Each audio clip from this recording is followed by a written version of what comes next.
Hey everyone, how are you all? I hope you all are good. See students, आज हम बात करने वाले हैं chapter number 8, small business. So small businesses क्या होते हैं उसके बारे में हम आज ब्रीफली पढ़ने वाले हैं। सबसे पहली बात बच्चों कि बिज़नेस जो है एक ऑपरेशन है जो स्मॉल स्केल्स पर किया जाता है, लार्ज स्केल पे किया जाता है। अब इस केसेस में अलग अलग टर्म्स हैं, राइट। स्मॉल स्केल के बारे में हम लोग अलग लेवल की स्टडी करते हैं और लार्ज लेवल पर हम लोग अलग तरह की स्टडी करते हैं। तो आज हम बात करने वाले हैं स्मॉल लेवल ऑफ बिजनेसेस की।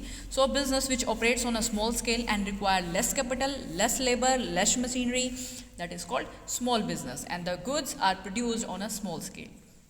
The business is operated and managed by the owner of the business. In India, the village, the small industry sector consists of both the traditional handlooms, जैसे आपने देखा होगा ज़्यादातर लोग घर में ही कोई जैसे कि कोई शॉप खोल के बैठ गए हैं या उन्होंने घर में क्या होता है ये हैंडीक्राफ्ट चीज़ें, हाथ से बुनाई बनाई का काम करना, ठीक है जी, साबुन बनाना, मोमबत्तियाँ बनाना, इस टाइप का अगर कोई काम कर रहा है तो that is the example of small businesses, right. According to the micro small and medium enterprises development यानी कि MSMED act 2006, a small scale enterprises defined as one where the investment in plant and machinery is more than rupees 25 but does not exceed 5 crore. So there is a limit between 25 lakh to 5 crore. तो इसके बीच में अगर आपका investment रहता है so that is a example, that is an example of small scale businesses. Several parameters can be used to measure the size of the business. These includes first of all the number of employees. आपकी organisation में कितने employees हैं, आपने कितना capital invest किया है, आपका जो आउटपुट है वो क्या है, उसका वॉल्यूम कितना है, कितना पावर जो है आपकी बिजनेस एक्टिविटीज़ कंज्यूम कर रही हैं। सो यहाँ पर एक स्ट्रक्चर दिखाया गया है, ठीक है जी। मैन्युफैक्चरिंग यूनिट्स के लिए which is differ and services units के लिए differ. So role of the small scale industries in socio economic development in India. The first one, देखिए अगर कोई भी बिजनेस आप रन कर रहे हैं तो उसके लिए एक बात सोचिए कि अगर आप कोई किसी के अंडर रह के काम कर रहे हैं। सेकेंड थिंग, अगर आप क्या कर रहे हैं, आप अपना खुद का कोई सेल्फ जनरेट बिजनेस कर रहे हैं, तो दोनों केसेस में क्या डिफरेंस है। जब आप बिजनेस करते हैं तो डेफिनेटली आप औरों को रोज़गार दे रहे हैं, लाइक राइट, कि आपने क्या किया, आपने दूसरों के लिए अर्निंग सोर्स निकाले हैं, सिंपल सी बात है। तो यहाँ पर सबसे पहला पॉइंट है जी एम्प्लॉयमेंट जनरेट करना, कि आप क्या कर रहे हैं, आप लोगों को रोजगार के अवसर दे रहे हैं।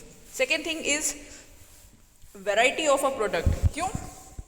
एक तो आप सोच के देखो, अगर आपके पास क्या हो, आप मार्केट गए, आपने टूथपेस्ट खरीदा और टूथपेस्ट के नाम पे सिर्फ एक ही ब्रांड है, कोलगेट, राइट, तो आप बोर हो जाओगे एक ही प्रोडक्ट को यूज़ करते करते।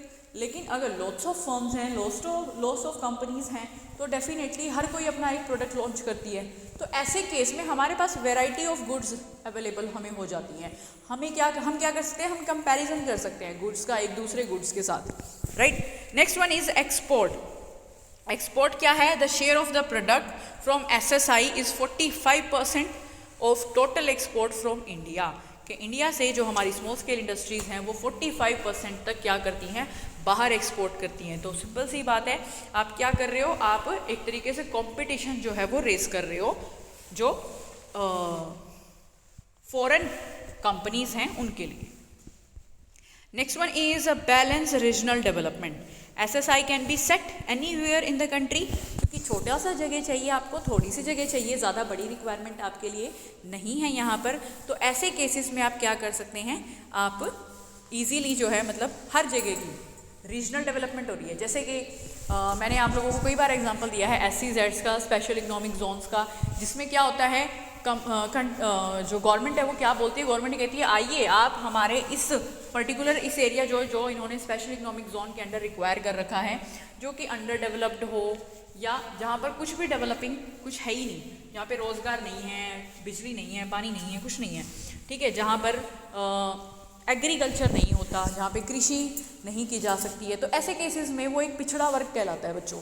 तो वहाँ की अगर हम बात करें डेवलपमेंट की, तो वहाँ डेवलपमेंट कैसे होगी? अगर वहाँ पर कोई इंडस्ट्री लगाई जाए, है ना, कोई बिजनेस शुरू किया जाए, तो डेफिनेटली वहाँ के लोगों को रोज़गार मिल जाता है। तो ऐसे केस में जो स्मॉल स्केल इंडस्ट्रीज़ हैं वो क्या कर सकती हैं, वो पर्टिकुलर रीजन की, पर्टिकुलर एरिया के डेवलपमेंट में हेल्प कर सकती हैं। Next one is complementary to the large scale industries.